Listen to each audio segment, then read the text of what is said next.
There is a particular restlessness that lives in the mind. You might notice it right now. A kind of hum beneath your thoughts. Not quite anxiety, not quite boredom. Just the sense that something needs to happen, needs to be different, needs to be resolved.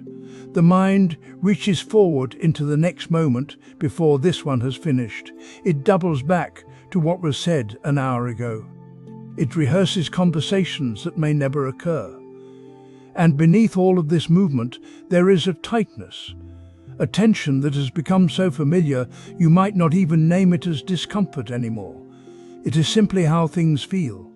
This tension is not a flaw in you. It is not a sign that you are doing life incorrectly. It is the natural result of clinging, of holding on. And the Buddha pointed to this with great precision. He did not speak about clinging as a moral failure. He spoke about it as a mechanism, a pattern the mind falls into over and over because it believes this is how to find safety. Imagine a river.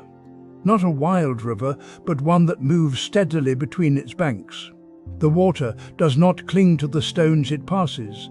It does not try to hold the leaves that fall onto its surface. It touches them, moves around them, and continues. The river is always in contact with everything, and yet it holds nothing. This is its nature. But the mind does not work this way.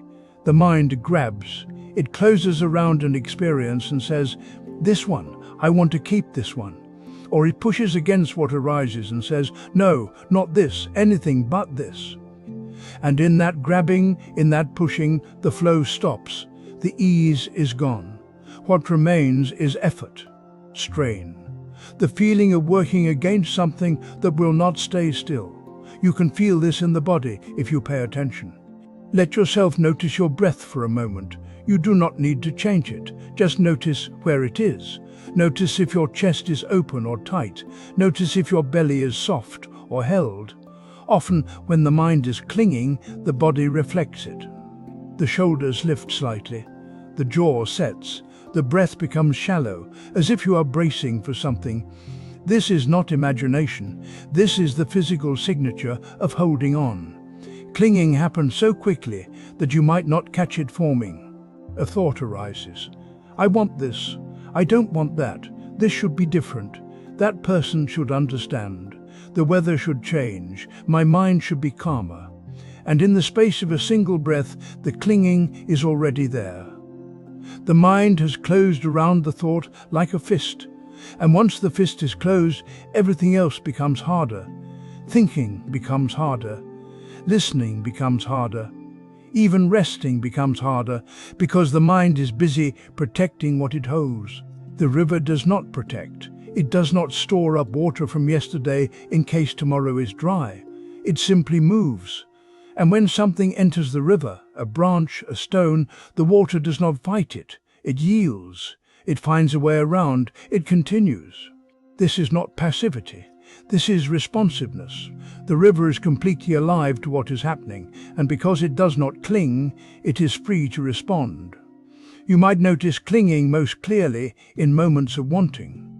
When you want someone to reply to your message, when you want your body to feel different than it does, when you want your mind to stop circling the same thought.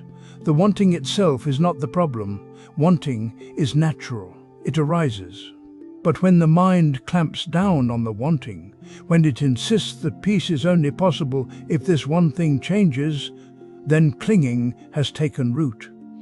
And with it comes tension. The inner tightness of trying to control what cannot be controlled. This is where the practice begins. Not in fixing the clinging, not in making it go away, but in seeing it, in noticing the moment the fist closes, the moment the breath tightens, the moment the mind says, "I need this to be different." You do not have to do anything with what you notice. You do not have to shame yourself for clinging. The mind clings because it is trying to protect you. It believes that holding on is the only way to stay safe. But you can begin to see that this is not true. You can begin to feel the difference between the open hand and the closed fist. Right now, let your attention rest with your breath again. not controlling it, not perfecting it, just noticing it. In and out, rising and falling.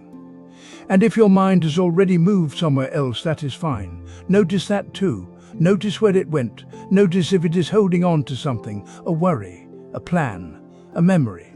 And without forcing anything, see if you can let your attention return. Not because returning is better, but because this is how you begin to see the pattern. This is how you begin to understand what the Buddha meant when he spoke about clinging as the root of suffering.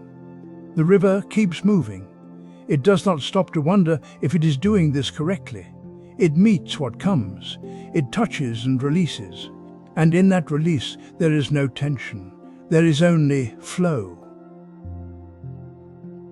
You reach for something, a feeling, a moment, a person's approval, and without noticing, your shoulders tighten, your jaw sets, your breath shortens. The wanting itself becomes a kind of grip. This happens quietly. You may not even know you're doing it, but the body knows. It registers the strain before the mind catches up. The Buddha once said that holding on is like grasping a hot coal. The pain doesn't come from the coal itself, it comes from the grip. Most of us think craving is about what we want. We believe the problem is the object, the relationship, the recognition, the relief. But the real tension lives in the holding. In the way we trench around the wanting and refuse to let it move. Imagine a fist closed tightly around sand. The harder you squeeze, the more the sand escapes through your fingers. The grip doesn't preserve anything, it only creates pressure. Your hand cramps, the knuckles whiten, and still the sand slips away. This is what craving does. It convinces you that if you hold tightly enough, you can keep what you want from changing. You can make the pleasant stay. You can push the unpleasant away. You can control the flow of experience. But experience doesn't stop. It keeps moving. And the tighter you hold, the more your body bears the cost. You might feel it in your chest, a subtle tightness, like something pulled too taut. Or in your belly, a clenching that doesn't quite release. Maybe it's in your throat, or the space between your shoulder blades. The body becomes a map of all the small ways you're gripping. And here's what's strange, you can want something without gripping it. You can prefer, hope, move toward. But craving is different. Craving adds a layer of desperation. It says, I must have this, or I cannot bear this. It turns wanting into a demand. That demand is where the tension lives. The teaching isn't asking you to stop wanting. It's not asking you to become indifferent or numb. It's simply pointing to the grip itself, the way you tighten around experience and forget that tightening is a choice. When you hold sand loosely, it rests in your palm. You can see it. Feel its texture. Let it sift gently if it needs to. There's no strain in that, no cramp. The sand is still there, but your hand is soft. The same is true with craving. When you stop gripping, the wanting may still be present, but the tension dissolves. The body softens. The breath finds space again. Right now, you can check. You don't need to change anything. Just notice. Where in your body are you holding tension right now? It might be obvious, a clenched jaw, tight shoulders, a held breath. Or it might be subtle, a faint pulling in your forehead, a quiet hardness in your belly. Just find one place, one small area where the body is gripping. And once you've found it, stay there. Don't try to fix it. Don't tell yourself a story about why it's there. Just feel it. Notice the quality of the holding. Is it sharp or dull? Tight or dense? Does it pulse or does it sit still? Let your attention rest on that one spot, the way you'd rest your hand on a table, gently, without pressing. And as you stay with it, notice if anything shifts. Sometimes the tension softens just from being seen. Sometimes it doesn't. Either way, you're learning something. You're learning what it feels like to hold. And in that noticing, the grip begins to loosen. Not because you forced it, but because you stopped feeding it with unconsciousness. The body has been carrying this tension for you. It's been holding what the mind couldn't release. And now, for just this moment, you're letting the body speak. You're feeling the grip itself. There is a feeling that comes when you want something and cannot have it yet. Maybe it is quiet approval from someone whose opinion matters. Maybe it is relief from discomfort. Maybe it is just knowing what will happen next. The wanting itself is not the problem. The problem is what happens in the space between wanting and getting. You begin to tell yourself a story. You tell yourself that until this thing arrives, you cannot be at ease. You tell yourself that your okayness depends on the outcome. The wanting hardens into something else. It becomes a need. And with that shift, the body tightens, the breath shortens, the mind begins to circle. In the early teachings, this is called craving. Not the simple preference for warmth over cold, or the natural pull toward food when hungry. Craving arises when we believe our peace depends on getting what we want. It is the moment we confuse a desire with a condition for being okay. You can feel this in the body. There is a difference between wanting a glass of water and telling yourself you cannot go on without it. One is light, the other has weight. One allows for patience, the other creates urgency, even panic. Think of a bird building a nest. The bird gathers twigs one at a time, choosing what fits. But imagine a bird that believes it must collect every twig it sees, every branch, every scrap of leaf. It cannot stop, it cannot rest. The nest becomes impossible to complete because the work is never done. The bird is no longer building, it is clinging. This is what happens inside when craving takes over. You reach for one thing, then another, then another. Not because each thing is truly needed, but because you have told yourself that peace lives somewhere outside this moment. You believe that if you can just arrange the conditions correctly, you will finally be okay. But the conditions keep changing. What you wanted yesterday no longer satisfies. What you have today feels insufficient. The mind does not rest. It keeps gathering.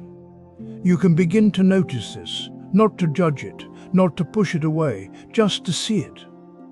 The next time you feel that tightness, that urgency, you can ask yourself a simple question. What am I telling myself I need right now? Not what do I want? What am I telling myself I need in order to be okay? Sometimes the answer is clear. You are telling yourself you need someone to respond to your message. You need the pain to stop. You need to know you are doing it right. You need certainty. And then you can ask one more thing. Is that true? Is my okayness really dependent on this? You do not have to answer with force. You do not have to convince yourself of anything. You are just looking. You are just noticing the difference between a want and a story about what you need. When you see the story clearly, something shifts. The wanting may still be there, the preference may remain, but the tightness loosens, the urgency softens. You realize that you are okay now, even while wanting. You realize that peace is not on the other side of getting, it is here, in the noticing. The bird does not need every twig. It only believes it does. When it stops, when it rests, the nest is enough. The work is enough. The moment is enough. You are not trying to stop wanting. You are only learning to see when wanting has become clinging. You are learning to feel the difference in your body, in your breath, in the quality of your attention. This is the practice. Not once, but again and again. Each time the tightness comes, you pause, you ask, you notice. And slowly, the habit of clinging loosens its grip. You begin to see that okayness is not something you build from conditions. It is what remains when you stop insisting that this moment should be different. You notice it first in your chest, a tightness, a small knot that sits just beneath your breath. It appears when someone speaks to you in a tone you didn't expect, when the weather shifts and ruins your plan, when your body feels different than it did last year. The tension is not the event itself. It is the space between what is happening and what you wanted to happen instead. You wanted kindness, and you received sharpness. You wanted sun, and the sky is grey. You wanted ease, and your knee aches when you stand. The world moves in its own direction, and something in you pulls against it. This pulling is aversion. It is the quiet no that lives beneath your thoughts. Not the loud refusal, but the subtle bracing. The way you hold your breath when you hear bad news. The way your jaw tightens when you remember something you wish you could change.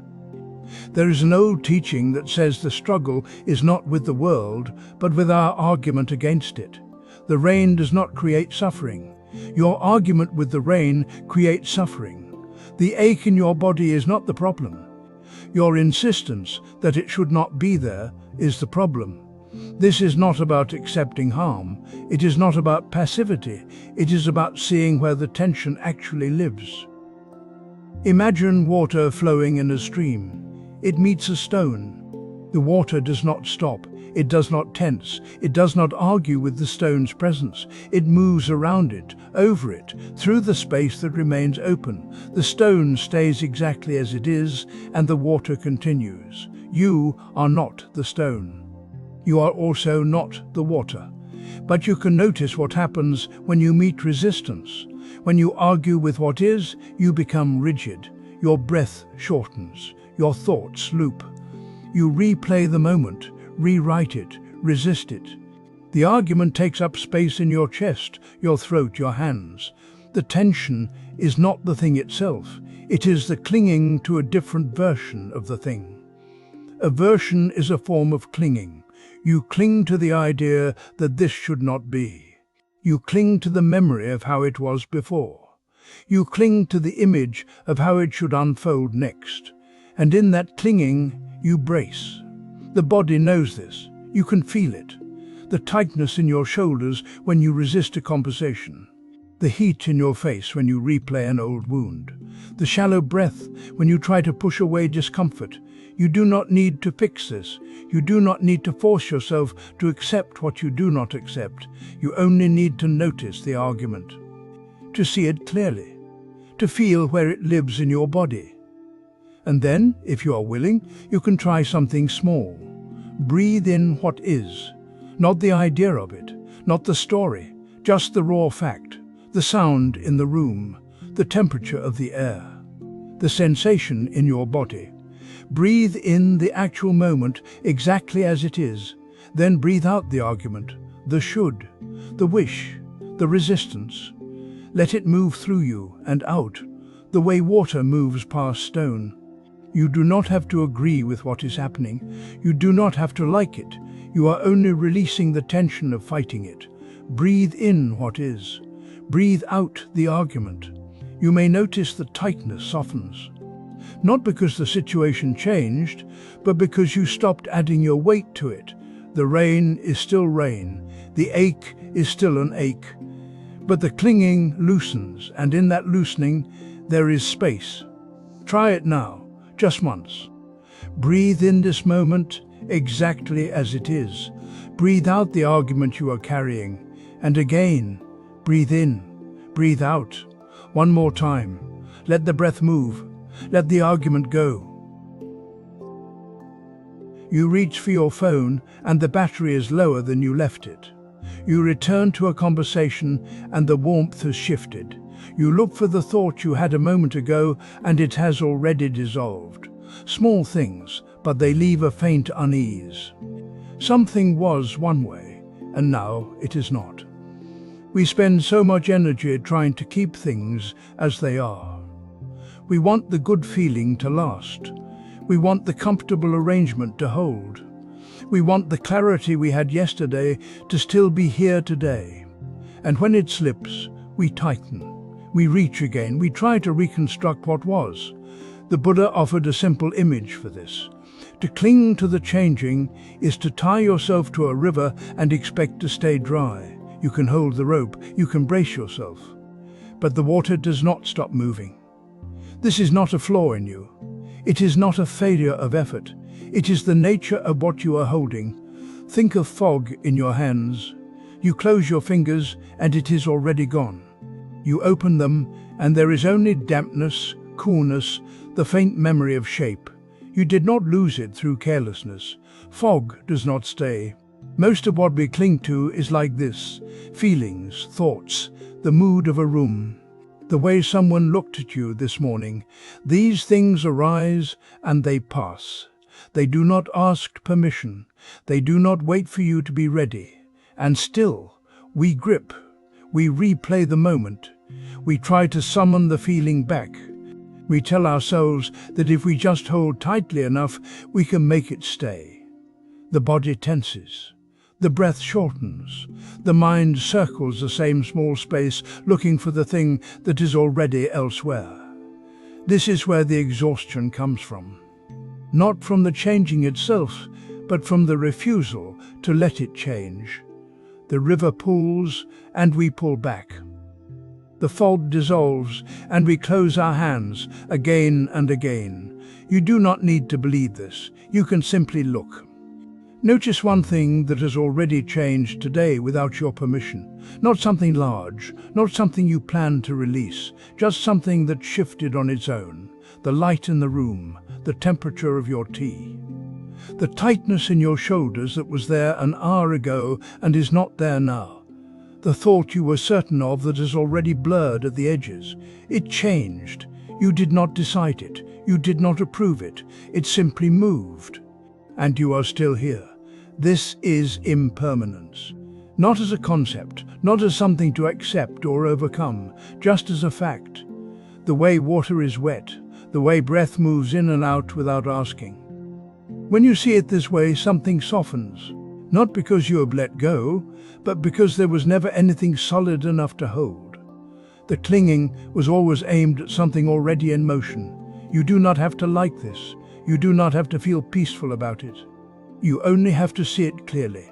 The fog is fog. The river is a river. And your hands, when they stop grasping, are simply open.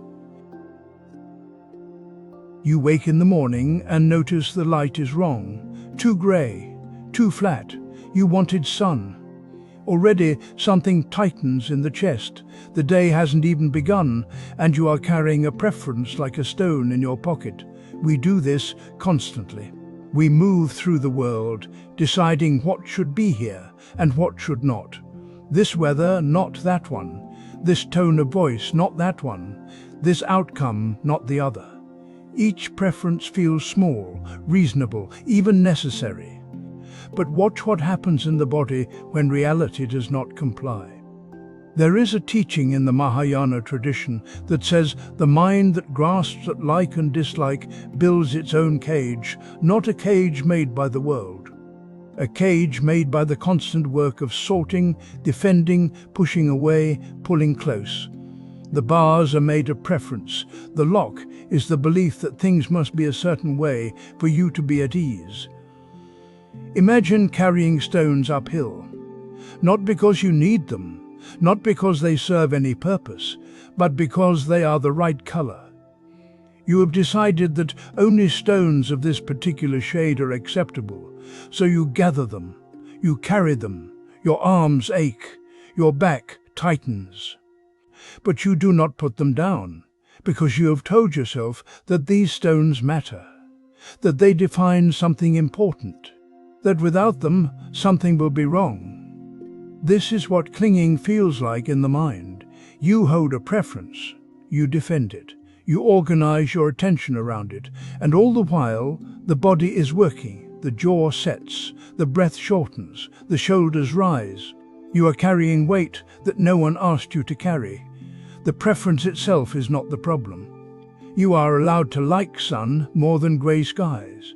You are allowed to prefer quiet over noise, warmth over cold. The suffering comes from the grasping, from the belief that your ease depends on the preference being met, from the tension of holding on. Notice what happens when you meet something you do not prefer, a sound you dislike, a delay you did not expect, a person whose presence irritates you. The mind does not just notice, it resists, it argues, it builds a case. And beneath all that mental activity, there is a tightness, a bracing, a small, constant effort to push reality away.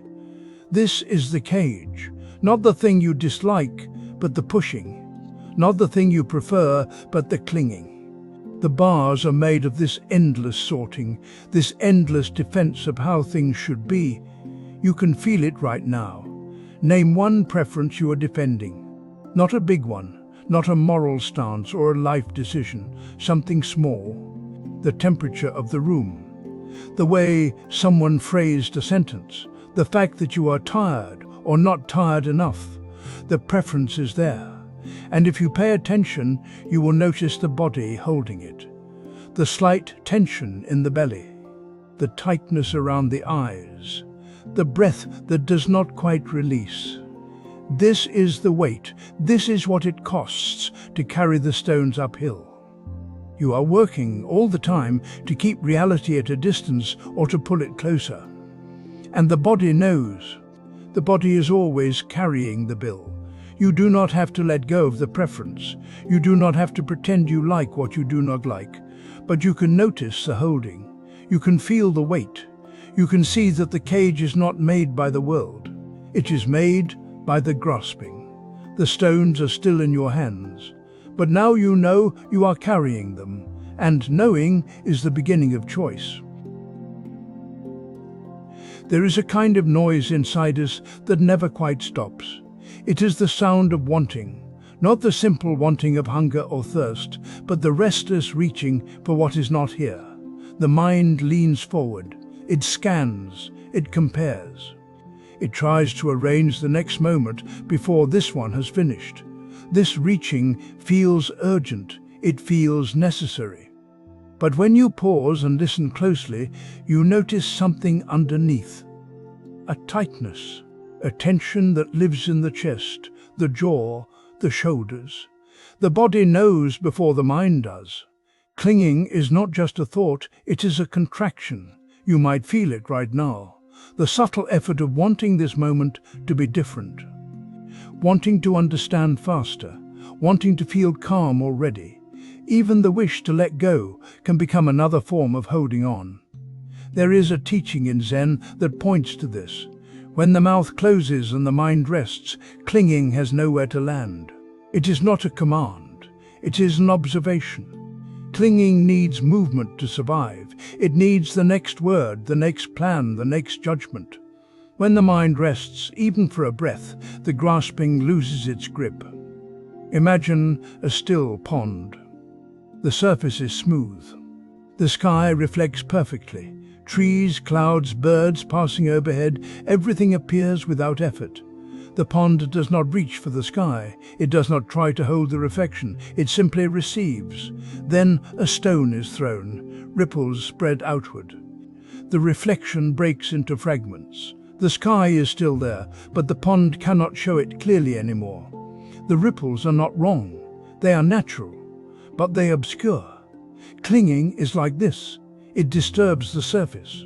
The mind churns with wanting, and the clarity that is already here becomes hard to see. You are still breathing. The room is still around you. Sounds are still arriving. But the noise of reaching drowns it all out. You do not need to fight the ripples. You do not need to smooth them by force. That would only create more disturbance. Instead, you can stop throwing stones. You can let the water settle on its own. This is not about achieving stillness. It is about noticing what happens when you stop adding to the noise. Sit for 3 minutes. Do not try to fix anything. Do not try to become calm. Do not even try to let go. Just sit. Let your hands rest. Let your breath move as it moves. Let thoughts come and go without following them. If you notice tension, let it be there. If you notice wanting, let it be there. You are not trying to get rid of anything. You are simply not feeding it, not adding another layer, not reaching for the next thing. The mind will want to do something. It will suggest that you should be feeling different by now. It will offer plans and improvements. Notice that. Notice how clinging tries to sneak back in, even in the middle of letting go. And then, without force, return to the breath. Return to the body. Return to the simple fact of sitting. 3 minutes is enough. You do not need to master anything. You do not need to empty your mind. You are just learning to recognize the difference between the noise and the stillness underneath. The pond does not work to become still. It simply stops being disturbed. And in that stopping, the reflection returns. You might feel it, a small gap, a moment where the reaching pauses. The tightness softens just slightly. The breath deepens on its own. This is not something you create. It is something that happens when you stop creating. Clinging will return, it always does. But now you know what it feels like. You know the texture of it, the tension, the reaching. And you know what it feels like when it pauses. This is not a permanent state, it is a glimpse. But glimpses are enough. They show you that the stillness is already here. It does not need to be built, it only needs to be allowed. Sit. Let the mouth close. Let the mind rest, even for 3 minutes. Even for 3 breaths. The sky is already reflected. You do not need to reach for it. There is a tightness that lives in the chest, a pulling, a sense that something must be held onto or everything will fall apart. We feel it when someone criticizes us, when a plan changes, when we are not seen the way we want to be seen. The body contracts, the breath shortens, and beneath it all is a quiet insistence. This cannot happen to me. The word for this in the old language is upadana, clinging. But it is not just about grasping objects or people. It is deeper. It is the belief that there is a solid, separate self that must be protected, defended, satisfied. We move through the day as if we are carrying something fragile, as if there is a center that can be damaged. And so we hold tightly to what we think will keep us safe. We cling to being right, to being liked, to being in control, to not being hurt. But the teaching says this: the self we are protecting is not what we think it is. It is not a fixed thing, not a permanent core. It is more like a process, a flow of sensations, thoughts, perceptions, all arising and passing, dependently arising, changing with conditions. And yet we treat it as if it were solid, as if it were a fortress that must never be breached. There is a metaphor that helps here. Imagine a shadow insisting it needs sunlight. It moves across the ground, darkening the earth, and it believes it must gather light to survive. It reaches, it grasps, it tightens around every ray it thinks it can hold. But a shadow is not separate from the light. It is made by it. It depends on it, and it cannot hold it. This is what clinging feels like. We are trying to protect something that is not separate from the flow of experience. We are trying to hold on to something that is already changing. The tension is not in the world, it is in the holding. When we believe there is a permanent self, we must constantly defend it. We must control what comes near it. We must reject what threatens it. And this creates a kind of exhausting vigilance, a tightness that never fully releases.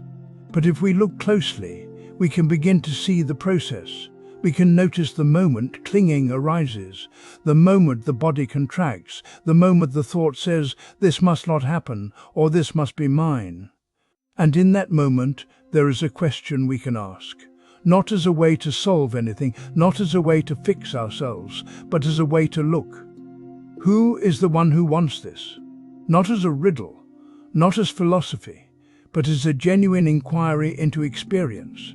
When the thought arises, "I need to be right," who is the one who needs that? When the body tightens, "I cannot lose this," who is the one holding on?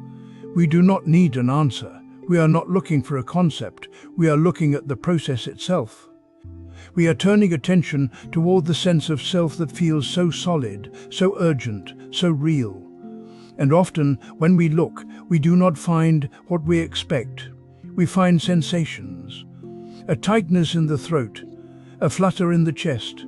We find thoughts, a story about who we are and what we need. We find feelings, fear, longing, resistance. But we do not find a solid thing. We do not find a permanent center that is separate from all of this. We find a flow, a process. Something that arises with conditions and passes with conditions. And in that seeing, something softens. Not because we have figured anything out, not because we have become enlightened, but because the question itself creates space. It loosens the grip. It allows the clinging to be seen for what it is, a movement, a habit, a response, not a truth. The practice is simple. When you notice the tightness, the pulling, the sense that something must be held onto, pause. Feel the sensations in the body. Notice the thought that is insisting, and ask quietly, without pressure, who is the one who wants this? Let the question sit. Let it open. Let it reveal not an answer, but a spaciousness. You carry tension in places you don't remember tightening. Your shoulders may be drawn upward, your jaw may be set, your belly may be braced against something that isn't happening right now. These holdings live in the body quietly, beneath the surface of thought. They are not always painful. Sometimes they are just there, like furniture you've stopped noticing. The body does not lie about what you are holding. This is not a metaphor.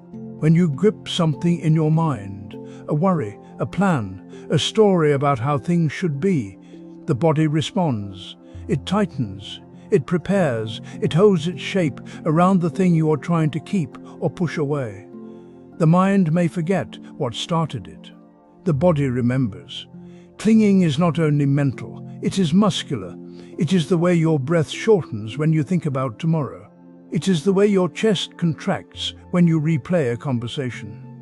It is the way your hands curl slightly when you imagine losing something. Think of a tree bending in wind it cannot see. The tree does not know the wind by name. It does not analyze the pressure or wonder why it came. It simply bends. The trunk leans. The branches shift. The roots grip harder into the ground. The tree's whole body responds to what is moving through it, even if the wind itself is invisible. You are like this tree.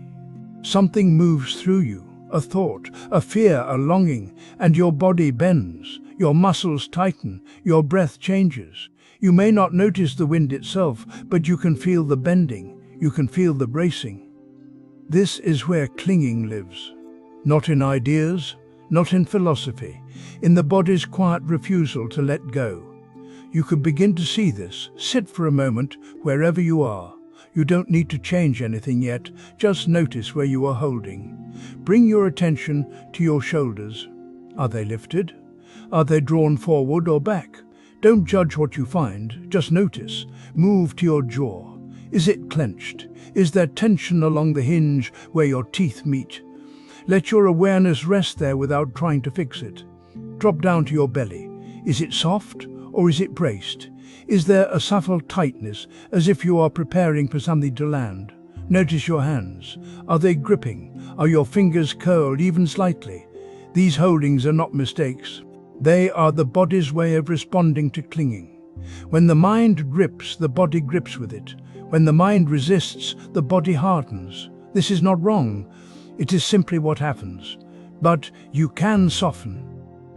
Choose one place. The place that feels most ready to release. It might be your shoulders, it might be your jaw, it might be your belly or your hands. There is no right answer. Trust what your body shows you. Bring your breath there, not to force anything, not to make the tension go away, just to meet it. Breathe into that place. Let the breath touch the holding gently, the way light touches a closed door. On the exhale, soften. Just a little. You are not trying to erase the tension. You are offering it permission to release if it is ready. Breathe in, breathe out, soften. If the tension returns, that's fine. Let it return. Breathe again, soften again. This is not a battle. This is a conversation between your awareness and your body. You may feel the muscles let go slightly. You may feel warmth or space where there was tightness. You may feel nothing at all, and that is also fine. The practice is not in the result. The practice is in the meeting. Stay with this one place. Breathe. Soften. Let the body speak. When you feel even the smallest release, a softening in the shoulders, a loosening in the jaw, a quiet exhale from the belly, you have done enough. The body has let go of something it was holding. Not forever, not completely, but for this moment there is less bracing. There is a little more space. This is how clinging loosens. Not all at once, not through force, through awareness, through breath, through the body's own willingness to release what it no longer needs to carry. There is a particular ache that comes from holding too tightly. You might notice it in your chest or in the way your jaw sets when someone suggests a change you do not want. It is not the same as caring deeply. It is the fear that if you loosen your grip, something essential will slip away forever. We learn early to hold on, to keep what feels good, to protect what we love, to maintain the conditions that brought us comfort yesterday, hoping they will do the same tomorrow. This is natural, but somewhere in that holding, the hand begins to cramp. The tension is not in the caring itself. It is in the belief that your tight grip is what keeps the thing alive. There is a teaching that moves quietly through the Mahayana tradition. It suggests that compassion begins when we stop forcing the heart to hold what it cannot carry. Not because we have given up, not because we no longer care, but because we see finally that the holding itself has become a kind of violence. Think of a butterfly resting on your open palm. If you close your hand around it, even gently, you damage the wings. The impulse to close comes from love, from the desire to keep something beautiful near. But the butterfly cannot stay if you grip it. It can only stay if your hand remains open. This is what clinging does. It turns care into constriction. It transforms love into a demand that the moment not change, that the person not grow in a direction you did not choose, that your own heart not feel anything you are not ready to feel. You might notice this in small ways first. The irritation when a plan shifts. The tightness when someone does not respond the way you hoped. The way you replay a conversation, trying to hold it in place, trying to make it mean what you need it to mean. Underneath that tension is a question you may not have spoken aloud. If I let go, what will be left? The practice here is simple, though not always easy. You can offer yourself permission to put something down, just for now, not forever, not as a final decision, just for the length of a breath. You might begin with something small, a preference about how the day should unfold, a hope you have been carrying about how someone should see you, an old story about what you need in order to be safe. Place your attention on your hands. Notice if they are clenched. You do not have to force them open. Just notice the holding, feel the texture of it, the temperature, the small muscular effort it takes to keep the fist closed. Then, when you are ready, let the hands soften. Not all the way. Just enough to feel the difference.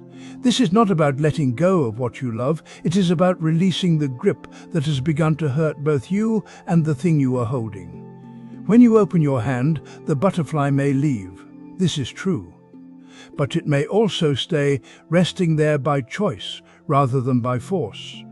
And if it does leave, your hand is free to feel the air again, to be touched by the next thing, to rest.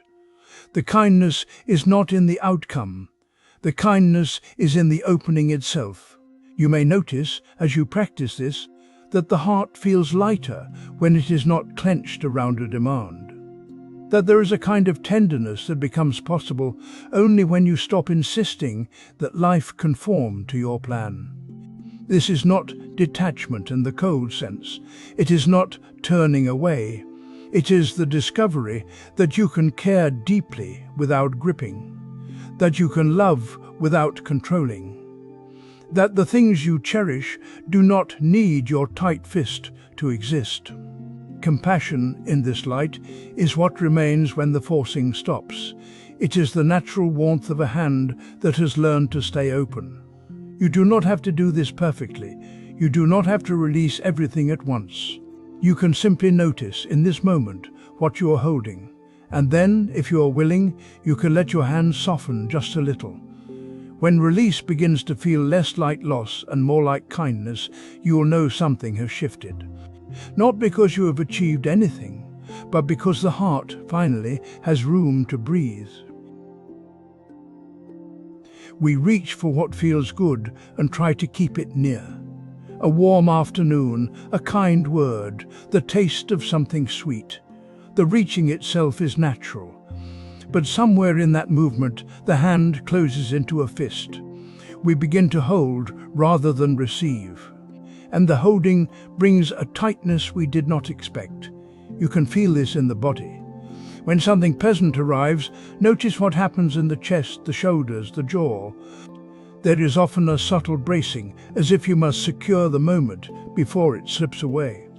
The pleasure is still there, but now it carries a shadow. The shadow is the fear of losing what you have just found. In Zen, there is a simple teaching. To taste the plum is enough. You do not need to own the tree. The plum offers itself completely in one bite. Its sweetness does not depend on your ability to keep it. When you try to possess the experience, you step out of the experience itself. You are no longer tasting. You are planning, protecting, remembering. The moment has already passed, and you are holding only the idea of it. Think of watching clouds move across the sky. They come into view slowly, shift in shape, and dissolve. You do not chase them, you do not try to pin them in place. If you did, you would miss the next cloud, and the one after that. The sky remains open because nothing is grasped. This is not detachment. This is presence without demand. Clinging creates tension because it asks the impossible. It asks the changing to stay still. It asks the fleeting to become permanent. And when the world does not comply, which it never does, the body tightens further. The mind begins to loop. Why is this ending? What did I do wrong? How can I get it back? The original pleasure is gone, replaced by the ache of wanting. Equanimity does not mean you stop enjoying things. It means you let them arrive and let them go without adding force. The plum is sweet whether you clutch it or not. In fact, it is sweeter when your hand stays open, because then you are tasting, not defending. You can practice this with something small. Sit quietly and bring to mind something pleasant. It might be a memory or a sensation in the body right now. Perhaps the warmth of sunlight through a window. Perhaps the softness of the breath. Let yourself feel it fully. Notice the texture, the tone, the way it moves or rests. Now notice what the mind does next. Does it try to make the feeling stronger? Does it replay the moment to keep it alive? Does it begin to worry about when it will fade? Just notice. You do not need to stop these movements. You only need to see them. Then, gently, let the experience be as it is. You are not pushing it away. You are not pulling it closer. You are simply here with what is present, without needing it to be more or different or permanent. If the feeling fades, let it fade. If it stays, let it stay. Your attention remains soft and steady. This is not easy at first. The habit of grasping is old and deep. But each time you practice, you learn something the body understands before the mind does. You learn that you can be fully here without holding on. That presence does not require possession. That the sweetness of the plum does not diminish when you open your hand. The clouds continue to pass. You remain still, watching. And in that stillness, there is no tension. Only the sky and the breath and the quiet knowing that this moment is enough. You know the feeling when you're holding something too tightly. Your hand begins to ache. The muscles tire. The object itself becomes uncomfortable, even if it's something you wanted to hold. This happens inside too. When you want something to stay, you grip. When you fear something will leave, you grip harder. The wanting itself becomes tension. The fear becomes tightness in the chest and narrowing in the breath. You might not notice it at first. The clinging feels necessary. It feels like care, like attention, like love. But underneath, there's strain. The body knows. The shoulders rise. The jaw sets. The breath shortens. These are not separate from the clinging. They are what clinging feels like when it lives in you. There's a teaching that says peace is not found by adding. It is revealed by releasing. Not by doing more, not by becoming better, not by acquiring the right understanding or the perfect state of mind, by letting go. This isn't about forcing yourself to release. That would be another kind of holding. It's about noticing what happens when the grip softens on its own. Think of the stillness after a storm passes. The wind was strong, the rain was loud, everything moved and shook. You couldn't stop it, you couldn't calm it by wishing, you could only wait. And then it ends, not because you made it end, because storms pass. What's left is not the absence of something, it's a presence. The air is clear, the light is soft, the world is still there, but it feels different, quieter, more spacious. This is what happens when clinging softens. The thing you were holding doesn't disappear. The person, the hope, the memory, it's still there. But the tension around it dissolves, the tightness releases, and in that space something else appears. Ease, not excitement, not relief in the sense of celebration, just a natural settling. Like the body remembering how to breathe without effort. You don't have to create this ease, you don't have to earn it. It's already there, underneath the holding. When you notice clinging, you can rest. Not rest as in sleep. Rest as in stopping the effort to manage everything, to control, to keep things exactly as they are or make them exactly as you want. Rest in the space where nothing needs to be done. This is a practice, a small one. You can do it now. Notice if you're holding anything, a thought, a worry, a wish for things to be different. You don't have to let it go. Just notice the holding. Feel where it lives in your body. The tightness, the bracing. And then, without forcing, see if you can soften just a little, not the thought itself, the grip around it. What happens? Maybe nothing at first. Maybe the grip returns. That's fine. This isn't about success. But sometimes, in a quiet moment, the holding loosens. And you feel it. The ease, the space. It's not dramatic. It's more like remembering something you'd forgotten. That you don't have to carry everything all the time. That peace isn't somewhere else, waiting for the right conditions. It's here, under the clinging, under the storm. You rest, you breathe, you let the moment be as it is, and the stillness is already there. You reach for something and feel yourself tighten around it. A conversation, a plan, a moment you want to last. The grip is subtle at first, then it becomes the shape your day takes. You move through hours with your hands curled, holding on to what was never meant to be held. This is clinging. Not the fact of caring, not the presence of preference. It is the extra motion, the tightening, the refusal to let experience move as it moves. And it creates tension, not always loud, often quiet, a low hum beneath everything else. The Buddha spoke of walking the path with hands open, not because we have nothing, not because we renounce what matters, but because we need not cling. The path continues, whether we grasp or not. Life continues, and we can move through it without constantly trying to freeze it in place. Clinging feels like protection. It feels like care. If I hold tightly enough, the thinking goes, I can keep this, I can make it stay. But the tightness itself becomes the problem. The thing you love is still there. The moment is still unfolding.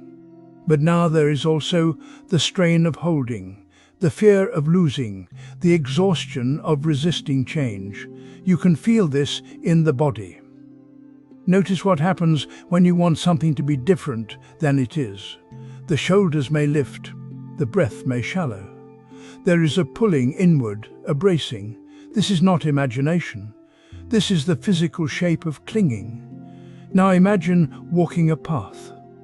The ground is solid beneath you. You do not need to own it. You do not need to carry it with you. You simply place one foot, then the other. The path supports you, and you move.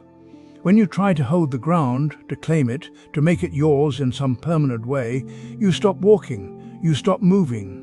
The path is still there, but you are no longer on it in the same way. This is what clinging does. It interrupts the natural movement of experience. Life offers itself moment by moment.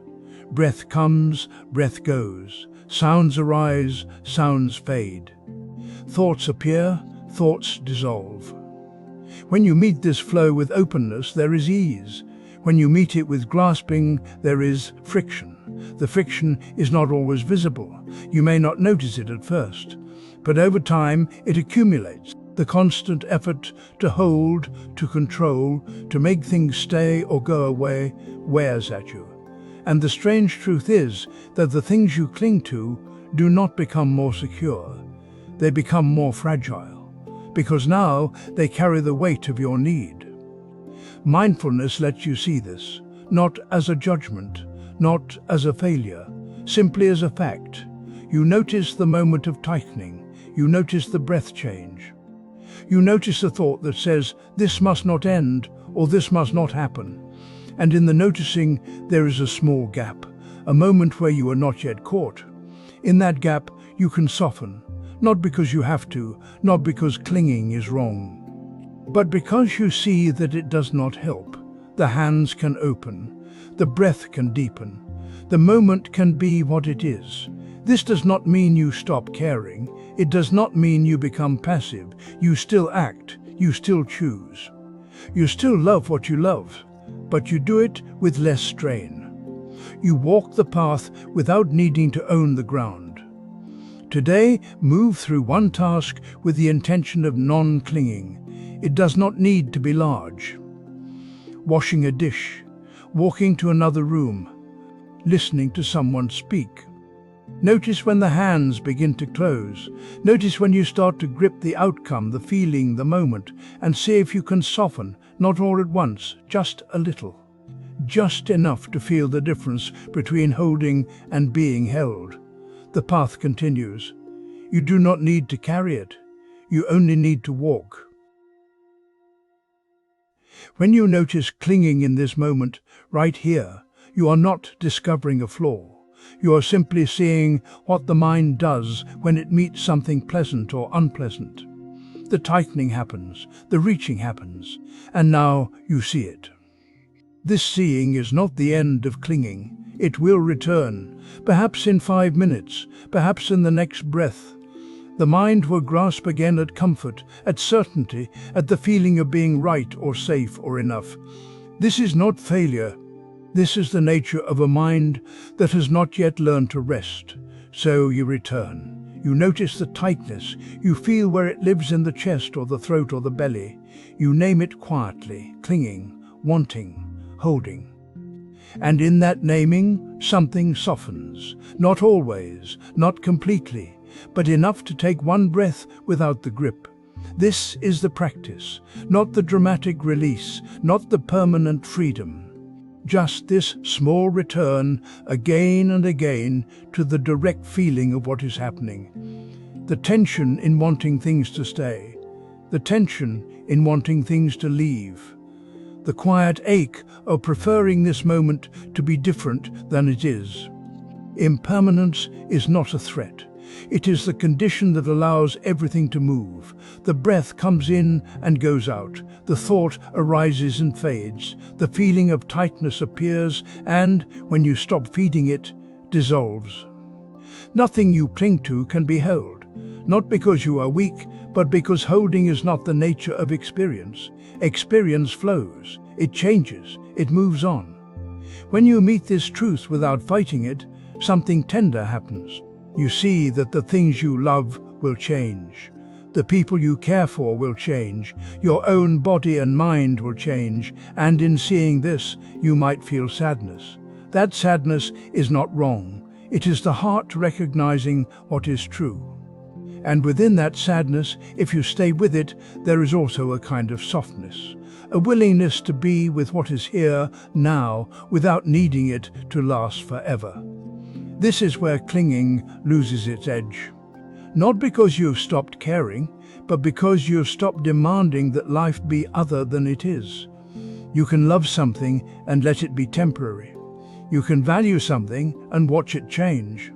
You can feel loss without collapsing into bitterness or grasping at what is already gone. The tension you have been carrying begins to ease, not all at once, not in a single moment of insight, but slowly, in the accumulation of small returnings. Each time you notice the clinging and choose not to tighten further, each time you feel the urge to control and let it pass without acting, each time you meet impermanence and breathe. You do not need to become someone who never clings.